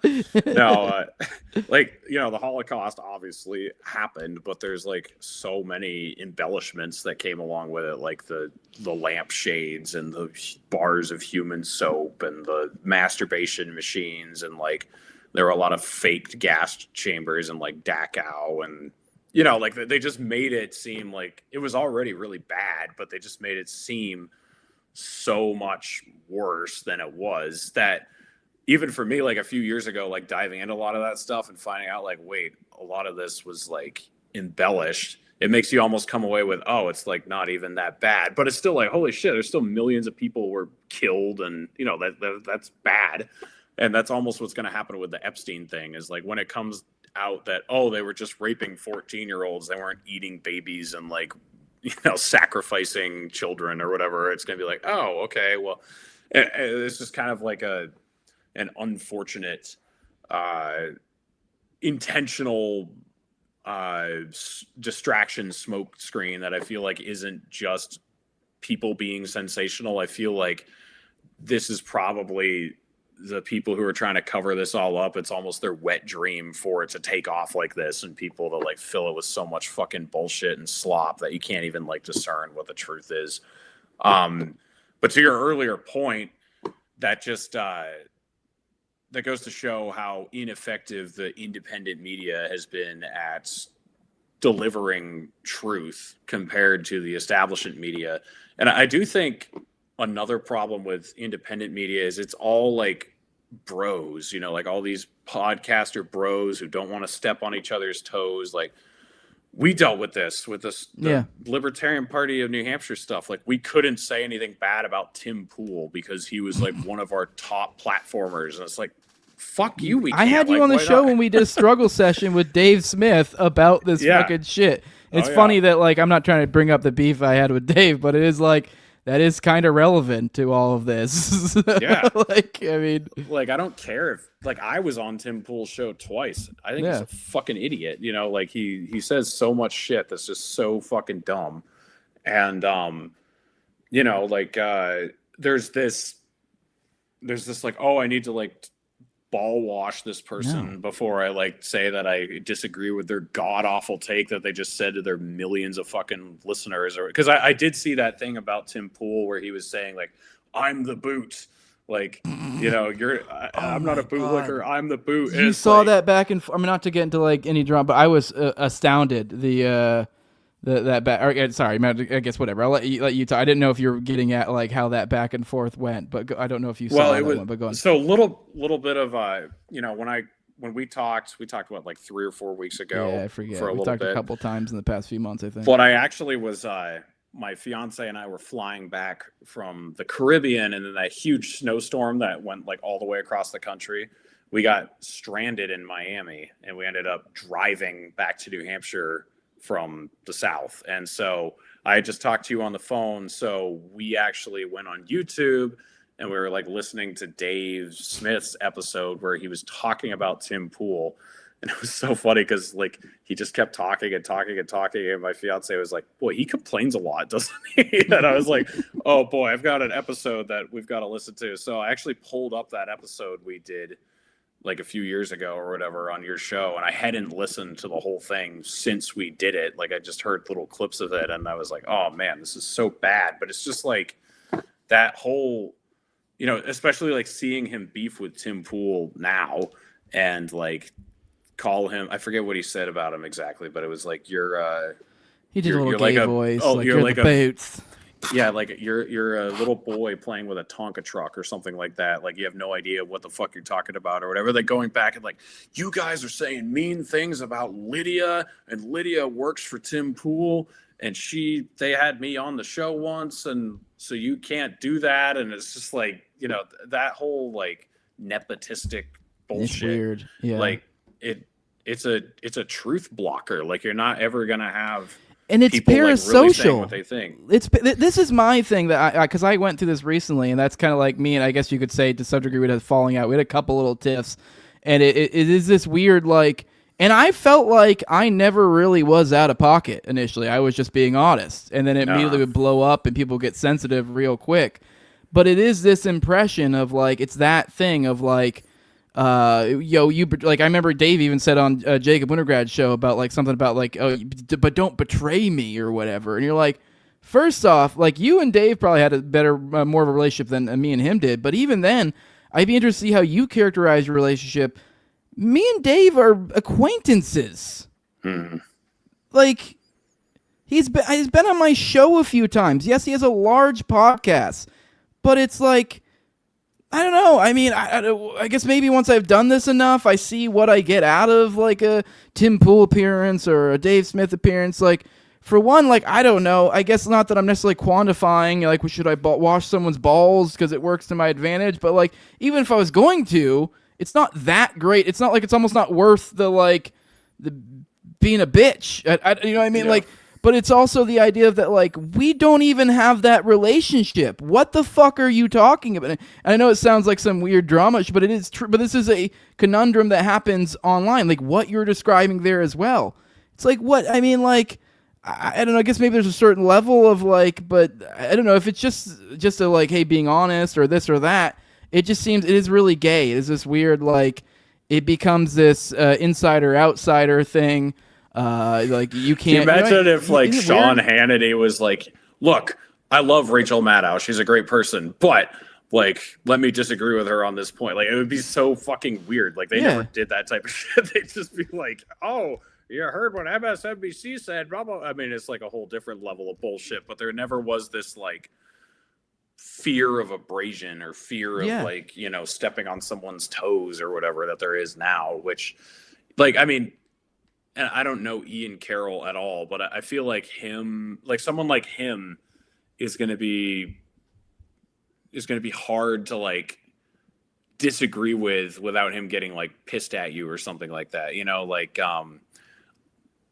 someone I'm trying to, like, that's kind of like the benefit of someone like Ryan Dawson or Owen Benjamin. Like, I know they could be like a pain to that's try to extreme network that with. I would not endorse either. But it's like you don't need to burn bridges either. But also, but at the same time, it's like have self-respect. And if that happens to burn a bridge, then what was that? What was the use of that bridge, anyways? Yeah, exactly. Like those guys. I mean, definitely, I don't endorse all their tactics either, but at least you just kind of know what you're dealing with. Like, there isn't this whole fucking like, oh, so and so said this, and did you really say this about me on this podcast? And oh no, you're supposed to say you like me first, and you know, that whole shit is just like so fucking gay. So yeah, it is, and it is all with people that you're like, dude.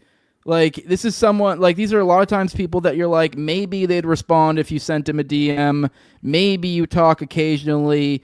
I mean, I don't know. I mean, I think you were in a group chat with Dave at some point. But my point being is, like, even that, though, you probably assume you probably weren't in there a lot anyways. But my point being is that, like, it's this weird, like, social thing that happens where it's like, you're on my team. And you're like, dude, what the I only barely know you. Yeah. Like, yeah, well, I actually talked to Dave, I don't know, a month ago, maybe I forget how long ago, maybe it was Christmas or something. So I like texted him. I hadn't talked to him for like a year, but when we were definitely like pretty good friends, you know, a few years ago. But the one who like really pissed me off was Michael Heiss, because he would act like he's like such a friend, and then like literally as soon as we make a post he doesn't like, he's texting behind our backs to our chair to fire us or whatever. And it's just like, dude, go fuck yourself. Like, he is such a fucking snake, that guy. And you know, anyone who like that was the thing, is like Dave would just like stand with him over everything, and so would like everyone, and it's just like, what the fuck.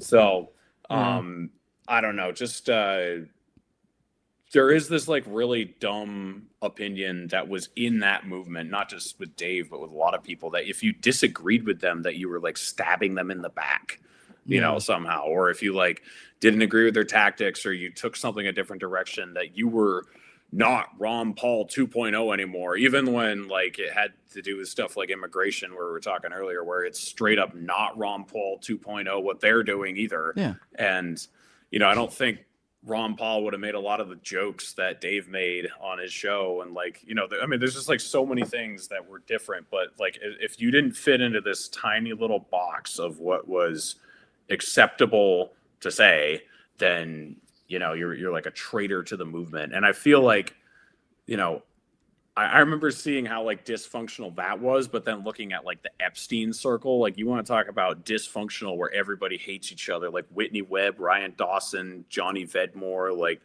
Ian Carroll, like all those guys just like screaming at each other all the time about the dumbest little thing. And like, hey, you didn't give me credit for saying that I found this, and you didn't like scratch my back for this. And it just, the whole fucking scene is like so exhausting. And the big reason is because unlike you, and I mean, I know you make like some money off this, but I'm assuming it's not your bread and butter at this point. No, right? So like it fills in some of the edges, basically. Yeah. So like you don't have the same like compulsion that people do who need to stay on the good side of certain people so that they can get on bigger shows and then make more money. And, you know, which was kind of like, that this is why like I wasn't destined to make it long term either. I mean, you remember the Young Americans for Liberty speech thing where they wanted to get us all to sign an NDA that we couldn't say like anything bad about them for a year, and I was like, fuck you, I'm not doing that. Like,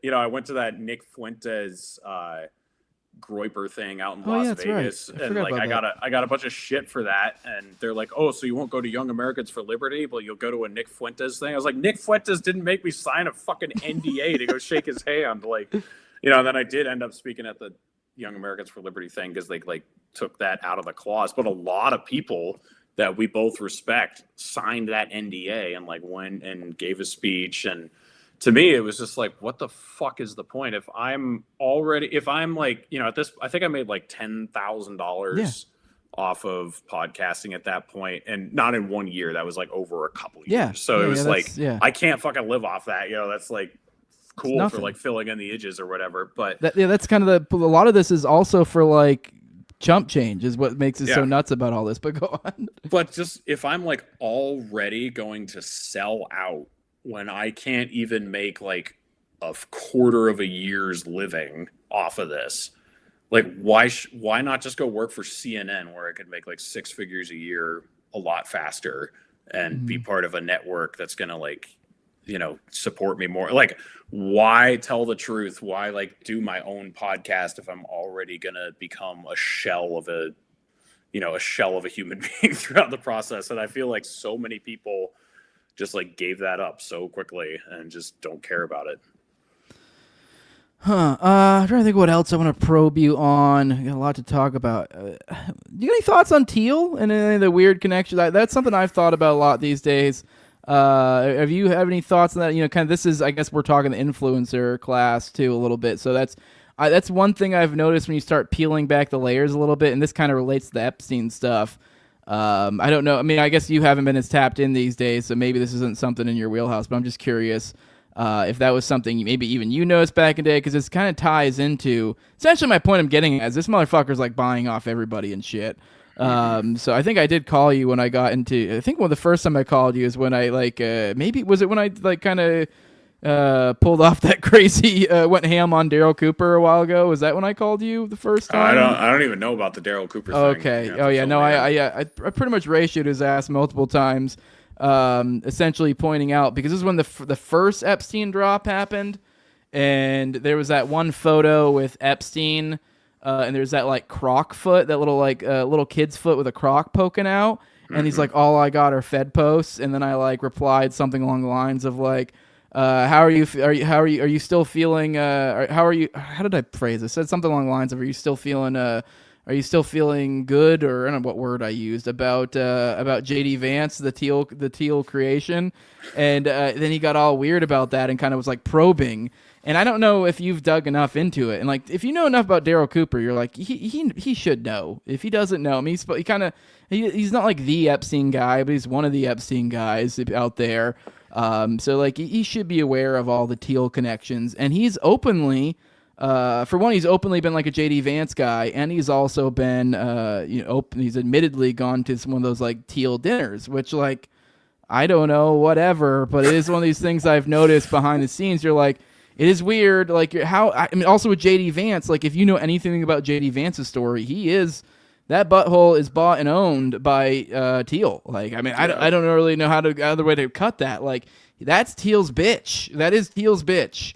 Like, and I mean, this is the guy a lot of people have already anointed as the next one in MAGA land. So the other one, funny enough, being Bannon, which is like basically just as bad, it seems like. I heard Marco Rubio too. That too. This is another one. He's just just shows as bad. How far we've evolved in the last 16 years or whatever.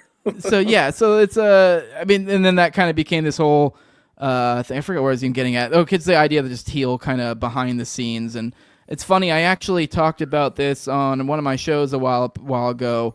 I actually know someone. I'm trying to be careful on how I say this so I don't accidentally say something I'm not supposed to. But they gave me permission to mention, this is this is totally a trust me bro. This is my source. So just to be completely honest, and I also like I've said what I saw. I saw the email between this person. I try to be also sure not to say the gender and stuff. It's like I gotta be so careful when I say this, because this is actually legit scary shit in my opinion.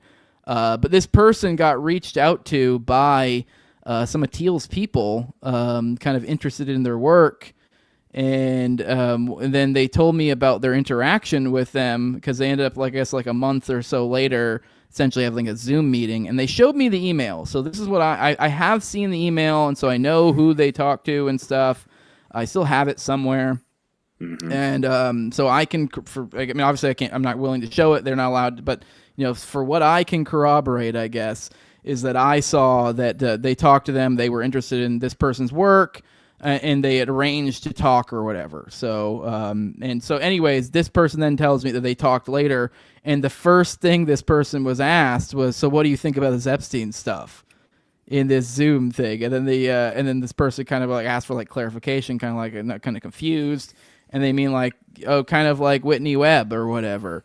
Like, or kind of, or no. This, never mind, I'm retarded. They said, what do you think of this Epstein stuff? They gave their answer. And then it was kind of like, so what do you think about other researchers in the field or whatever, or other, I forget exactly, other people. And they're like, what do you mean by that kind of deal? And they're like, oh, like Whitney Webb or whatever, which if you're familiar with Whitney Webb's book, which I'm sure you probably are, Teal was kind of like the main culprit there, like, or one of the main ones in there. So I know it's just one of these things I've noted. And this is someone that's I know. I mean, and I mean, obviously I can't reveal who it is. If a lot of people would know this person too, they'd be like, "Holy shit!" If they're like, and this person was very like, "What the fuck?" by this situation, because it is like, "What the fuck?" Like, what is this? And like, I guess they never went any further than that. But it's like, the idea is that like Teal's people is like, this is part of. I saw the email. It was like attached to Teal Capital. The person worked for Teal Capital. So like, this is, I don't know what if they were maybe idea of like, oh, come to these dinners. Maybe we can fund your work. Maybe we can whatever. So it's like these are people with millions and millions and millions of dollars to play with. They're like, oh, come hang out. Come on. Hey, what are your thoughts? And they're obviously pretty concerned about this Epstein stuff, and the connections are pretty vast. So I'm reaching a little bit because it is kind of the interstice of like a few different things here that we're talking about. And that is kind of like the next new thing, in my opinion, is like, let's be real, that ties into the ICE stuff as well with Palantir. Yeah. So this is creepy shit. And he's already got his dirty little dick beaters up in every little influencer's butthole, it looks like. And I'm almost like, I'm sort of joking, but not really. Like it is actually kind of do be like that, it seems too. Like there is lots of rumors when it comes to like that sort of, that sort of stuff, the weird, funky stuff. So I know. What are your thoughts before I get too kooky there? Yeah. I mean, it is like kind of, so I was you probably remember, but I was a big critic of a lot of like Peter Teal, Palantir, and the whole like anti-China stuff that was like really coming out a few years ago. I mean, it's been around for a long time, but I feel like he's been a big pusher of that because our conflict with China is something that he can really capitalize on. And the whole China Taiwan thing, you don't even realize like what a huge smokescreen that all is until you start digging into it. And it's crazy like how deeply entrenched all of that anti-China propaganda is. Like it's almost deeper than the Israeli propaganda, like it's far reaching. And it's one of those things that people are deeply stooped into. Like if you deny the Uyghur genocide, like that's almost worse than questioning whether or not 6 million people died in the Holocaust. Like if you start asking about that type of stuff, or if you, think that Taiwan is actually technically part of China and that the United States, should look at it that way. Like, I mean, all this stuff is just like super, super red hot topics that you're not supposed to touch at all. And so I feel like it's, there's been like this bullshit underground movement of like, oh, we hate Raytheon and oh, we hate, Israel and we hate but then it like never really gets to Palantir, never gets to the anti-China stuff, never really like peels the onion all the way back. There's always like some level of protection that shouldn't be there. So I don't know. It does seem like it seems like you're right that he has like a lot of these like limited hangouts kind of paid off to criticize some of the bigger things that they're allowed to, but then like, which, you know, it's kind of scary that Daryl Cooper could even be like in that category, you know, because he is one of those guys that definitely goes after like Israel and goes after Raytheon and Ukraine, but I don't really know what he would like say about China and ICE, and he might have a pretty disappointing view on all that stuff. So I don't know. I will say, and maybe it's something you could go check out on your own time, and I guess not to keep bringing it back to like Dave, but I thought it was particularly interesting. I have no idea, but I mean, this might even speak more to this influencer dynamic we were talking about earlier than it really points to any sort of like being like controlled op or anything. I'm not necessarily accusing Dave of that. I don't know what the exact, but I saw him on Dave Benner's show a while back. I think he actually has a clip, so you can just see the isolated clip where they talk about Palantir and Teal, and I gotta say he was pretty soft and squishy, and I thought it was pretty wild, and it really, to the idea of this like influencer dynamic, he made a big deal about how like, oh, I think it's worthwhile mentioning that, you know, he was one of the only billionaires to support Ron Paul and yada yada, and it's like, I mean, he wasn't like, I mean, he was kind of like, well, this is somebody to watch, but it's just I can't help but notice how soft it is. And it is this, we're going to have some billionaires we have to work with and this and that and yada, yada, yada. But it's just like this, once again, it's like, how the fuck, I mean, not that like ANCAPs don't recognize the idea. I mean, I guess it's like they almost sometimes slip into Ayn Randianism and forget about some of the stuff that's taught in ANCAP literature about, you know, corporations and how they're captured by the government and yada, yada. But, I mean, they're some of the first people to fall into... Oh, Elon Musk. Oh, Peter Teal. Oh, and you're like, motherfucker, these are DOD weapons contractors. Yeah. This is the fucking government. Yeah.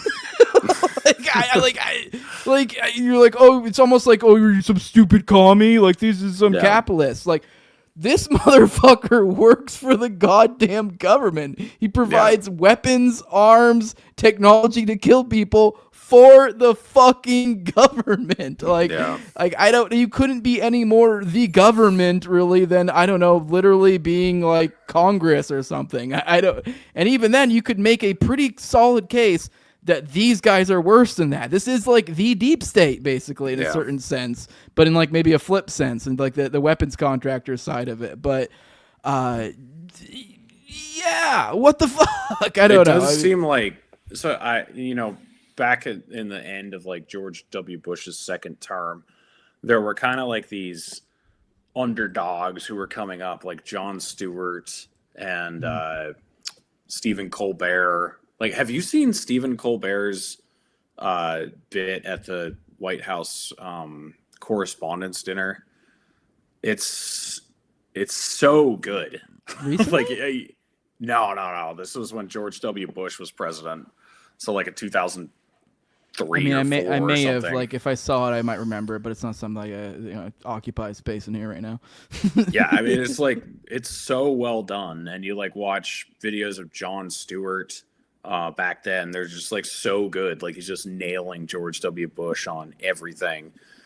And then you like saw where they ended up being, and it's like, wow, you guys kind of suck. And it almost seems like we're in a new phase of that, just on the right. Like, they were great when Obama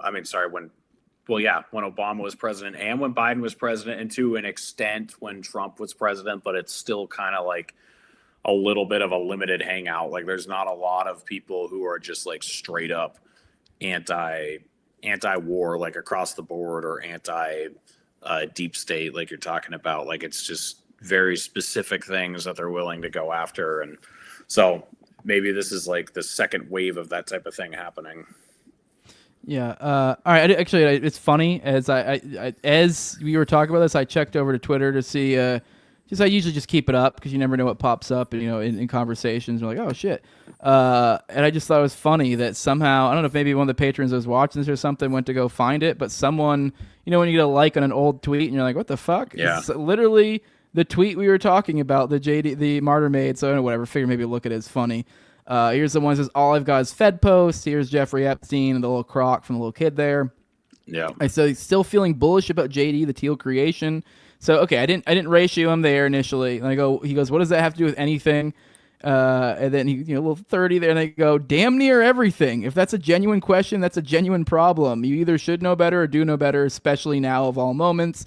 And that's like when this stuff had dropped. And keep in mind, it's like there was a lot in that drop that further corroborated the connection between Epstein and Teal. And it was already widely known before that. Drop cited on plenty of coverage on this, kind of like pointing to the strong connections. And there's also been ample coverage of the insane, obvious ownage, which I know a lot of people get upset about that, but ownage of JD Vance by Teal. And then he goes, if it's so obvious, why can't you just answer the question? What does the DOJ's handling of a certain case have to do with the vice president? And then I go, because I literally have better shit to do than to hold your hand through this. Teal is literally a transhumanist faggot rife with rumors of weird sex parties, dead ex at a Nixium party, weird, masquerading as a Catholic, conflating it with this weird new age techno bullshit to retards, and has gotten his creepy tendrils elbow deep in the U.S. government. But go off, I guess. I guess JD, who was a nobody till Teal swooped in, is just a good old country boy who wants what's best for us good old hard-working folks. And I actually ratioed him on that one, but then they came and I said faggot, and so they he ended up like sort of beating me later. But anyways, and then I also quote tweeted him with this one, which did pretty good numbers, which was saying, is Daryl Cooper really this is fucking stupid? It doesn't take a top-tier researcher to see the many parallels and connections between Teal and Epstein, and you only need a room temperature IQ to know Teal owns JD's ass. And there's like this dope-ass edit that has like goes into all sorts of... I'm sure you're aware that it was started with InQtel seed money. It's basically fucking CIA. Teal himself, if you look into his connections, it's like this guy comes from like military contractor money, it seems like, from his dad, and like he's like old money. Like it's fucking, this dude is the government. He's like the spookiest of spooks there is. Like this motherfucker is the CIA. And it's like people try to be like, oh he's a libertarian. It's but anyway, so that was a fun one. I just thought I'd show that to you. But yeah, that's kind of... And yeah, I mean, in that too, there's also, he's admitted that he's gone on dinners with him and stuff. I was trying to see if I could find it in there. But yeah, he's gone to dinners with Teal, which whatever, I don't know. But like, I gotta say, they were already probing the person I know about Epstein before over Zoom meetings. So Daryl's going to dinners with them. So I don't know what that means. I mean, maybe nothing. Maybe they screen people differently. But I'm just saying it looks weird to me. I don't know. You wouldn't catch me hanging out with him with a 10-foot pole. Like, for real. Like, I'd be like, why the fuck is the CIA trying to talk to me? I'd be sketched the fuck out. So, and the idea that people aren't like that and aren't like, yo, I want to stay the fuck away from that glow nigger. Like, sorry, I know we've used a profusive hard R here, and I've strayed away from that, but I'm going back into old ways with Reed here. Yeah, and I do really feel like it emphasizes the point. It's not even a racial thing. It's just like racism. It's to add a slur to Fed, to act an extra oomph. It's not even really about the black part of it. It's just the fact that like the glow nigger, just an additional little like fuck you Fed. But yeah, I don't know. I don't know if you got anything on that, but yeah. I mean, it sounds like you actually know a lot more about Teal's connections than I do. It's not a specific one that I dug into a lot, even back in the day. But I would just say the guys from the Libertarian Institute are like really good on Peter Teal and like avoiding him. So I don't even know who's still over there at this point, but it used to be Pat McFarlane and like Connor Freeman and Keith Knight, like all those guys, and then the antiwar.com guys like Dave DeCamp, like they were always like right on top of him, knowing what he was up to. So those guys are not going to lead you astray, at least from what I've seen. And like Scott Horton, obviously, but once you kind of get outside of that circle, it starts getting sketchy. Like you can't the Mises Caucus is really about like whatever trend is going to, if they could put a black guy up who likes guns and says we should bomb Iran, like that's cool. So they're just kind of I don't know. You can't really trust their judgment too much. But the antiwar.com and Libertarian Institute guys, like those are kind of my go-tos for staying on top of that stuff. But Well, Reed, it's been fun. I'm not going to hold you up anymore. I kind of want to keep holding you up, though, so we can keep talking because I don't want to lose your sweet face. But I know you got to get up early. I probably kept you a little bit longer than I probably should. But you are a working man. I guess there's no plugs for you, I guess. I don't know if you want to plug your Substack or any final words. I know you throw off the whole system of podcasting. We waste another 5 minutes with plugs, but you don't even have plugs, so I just jump right into mine. So any final thoughts before I let you go? Yeah, for the last people thing that haven't seen you in a while, I guess. I guess the last thing I'll say is I am sorry that I missed the death of Dick Cheney. I was actually in Italy with my then girlfriend, now fiance, and I heard the news from across the pond that he had died, and actually got a few texts from people saying your lack of presence is noted. So, I'm sure that would have been fun. You felt the weight lifted off Dick your Cheney. shoulders. Yeah. Yeah. But yeah, no, it was good to catch up with you, man. And, anytime you want to chat, just let me know. And always like hanging out with you. Hell yeah, brother. Well, with that, guys, for those who want to support this show, leave a like, share, subscribe, comment, leave a 5-star review on iTunes or Spotify. You can find the show on YouTube, Rumble, all the major audio podcatchers, and Twitter as well. At Tower Gang Jose. That's the Twitter account. I know I need to change it one of these days. We won't have Tower Gang anymore. Which, I'm breaking a podcast rule, but I know I do want to let you go. But I guess, you have any thoughts on any of that? I guess whatever. Maybe I shouldn't even get into that. I guess it's just kind of weird. We didn't even really address any of that. Well, that you fell asked me, apart. so I did talk to Clint, and I did talk to Top, and now I'm talking to you, and I still love all you guys. And I think, if I'm being honest, I was probably the most similar to Top out of all of us. Like, I was the most kind of burn it down guy, and so like I can, whatever, it is what it is. But those were fun days when we all rode side by side. Just made fun it of was everything. fun. So, hey, we were a fucking force to be reckoned with. That's for sure. I wasn't even trying to pick any guy. I was just kind of curious, just thoughts, reminisce on that. It's been a while. I'm not even really like upset about it anymore. If anything, like, I don't know. I've talked to some of those. I've talked to Top I think I've talked about this on the morning show. I've talked to Top since then, and I think I've had a couple interactions with Raven, so we're all civil. I mean, I definitely wouldn't say we're like all buddies or anything. And I'm cool with Clint, so. But it is a bummer. But I guess life changes, life goes on. The biggest thing is, what is Toad gonna do now? Like, genuinely, I mean, that became like the center of his life, and I just this don't is know why what he's gonna do. you're supposed to have I know everyone says bros before hoes, but that turns you into Toad. Yeah, I know, and people say that, and I enjoyed my time with you guys, and I'm not saying I'm not open to having friendships or being closer, but this is just how life works, and this is why people have families and loved ones, and because friends aren't forever. I mean, I don't know. It is. I mean, they are and they aren't. Like, I guess in a sense, like, I don't know. I feel like in a certain sense, I'll always be your friend, but like, let's be real. We'll probably go years, maybe even decades at some point not talking. It's not that. Yeah. But that's how life is. But. I will. Yeah. I mean, that's a good addition to like kind of end on is, the last year and a half of my life have definitely been like the best year and a half of my life. And having a woman in my life is not a coincidence that's the case. I know, especially in our circles and probably a lot of like young single men who watch this show, and there's a lot of woman hating going on online and everything. But, there's nothing more fulfilling being a man and being, like really, I'm trying to think about how to say this without sounding gay, but like, really like finding confidence in yourself and making yourself a person who's attractive to a woman, and then like inviting a woman to join you in that space, and then you guys like complimenting each other, and you showing leadership and like leadership and what's the word I'm looking for, just like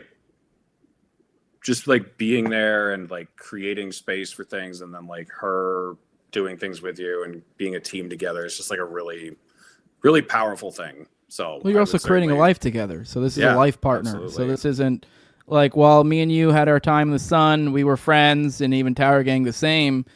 You know, bro, it is not bros before hoes. You need to find that hoe, and you need to find that hoe to hold on to, and put her before your bros, because absolutely. And then inevitably, hopefully, you make little crotch gremlins, and you put them before, you know. So you are just making things that are more permanent. So I know, I know it's sad to some people. Like, oh, have this idea when you're a little kid that you're gonna be best friends forever, and you're gonna, and yeah, in a certain sense, you are. I think men especially are very capable of that. Of like, oh, 20 years later, be like, oh, hey, Jim, or whatever, but. At the end of the day, like, you will go through changes, and this is why the idea is to create a life to be, and really you should center it around yourself, and then from there build it out, so that, like, as you were saying, like, making yourself worthy of and then things build upon that, because you are always going to be there, and if you create, you know, a wife, you know, or if you bring a wife into your life, she's likely going to be in there for you a lot longer than any sort of friend is going to be, and then a child is definitely going to be there a lot longer, so you are creating actual lasting relationships that matter. Yeah, they're definitely going to be different than friendships. Friendships are fun, but it is I don't know. I guess there's a little bit of a life lesson there. I think especially for young men have this like you know, He-Man hating women type idea, and like and like, oh, you can't, you shouldn't be, you should, you know, focus on your career, or you should focus on your bros, or go out. But at the end of the day, like, I've never really felt bad about like prioritizing my family or anything. I know, and that's actually probably caused me some problems too. A lot of times between military, hell, even Tower Gang. Sometimes I had a few things that like kind of became a tiff of things I wasn't able to make it to because I had to prioritize family. But at the end of the day, like, my family's still around and Tower Gang's not. So yeah, I think like, you know, the sign of when you find the right person for you that you're in a good relationship with, you actually want to spend like all your time at home with them. You know, like we both still like have our friends and go do stuff, but for the most part we just like want to be home with each other. And if you like find someone that you're really compatible with, you know, that'll be a sign. If you can't stand the person that you're thinking about spending the rest of your life with, that's probably not a good recipe for success. So all right, Reed, I gotta let you go. I can see you're tired, but I gotta let you go. But I did think it was like, oh shit, there's a little bit of a life lesson there. For all the young folks, and you getting ready to have a family, so you are kind of I don't know, you're transcending the bros, and I think that's beautiful. But with that, if you guys want to support this show the best way you can do that with money over at patreon.com/NoWayJose2020. The QR code right here. Oh, got my finger. There you go. For those who want to use that, do that instead. But patreon.com/NoWayJose2020. The lowest level is $2. That gives you access to early episodes. I usually do about 1 to 2 of those per week. I've been pretty bad about releasing episodes lately, so I actually have like 7 behind the paywall right now. I've just been really busy. I'll start releasing those soon. But then also you get the ad-free RSS feed, you get the Telegram, you get access to pre-show, post-show, and video calls, and me and Austin's weekly live call-in show, Are You Dead? I also give a big shout out to my sponsors, which is the highest level of my Patreon. Is a big thank you for their support. On my previous coast on Tower Gang, at Learn to Toad, thanks for that money, homie. At Abrogate D's, at ZOVRCK, at _Invizeal, Tim Tuttle, at Jolly Klebo, big fan of the show, May, at Wayne Tackless, Wanna Hear Card for Kids, No Freelance, Jack, Mark Vestibule, and Jacob Winograd of the Biblical Anarchy Podcast. And with that, guys, I love you all. I don't know, maybe one of these days we'll have to bring Reed in to check in when things, when the world's going nuts. We didn't even get into Iran and stuff. I may change the title of this later, but it's currently titled Chatting with an Old Friend, the Apocalypse with Reed Coverdale. But that's because I did an episode with Clint a while back that titled that too, and I just thought it kind of worked thematically. It still works. Yeah, but we didn't even really talk about to tie in the themes of apocalypse with all the Iran stuff, nuclear deals going on, our nuclear deals expiring with Russia, as the predator class is being exposed. The perfect timing for them to kill us all. But whatever. The apocalypse, I think, was it just mean like also new beginnings or some shit like that? I forget. It's like a revelation of sorts. But we're in the new world. We know the elites are fucked up. I don't know. Plan accordingly. With that, guys, love you all. Bye bye.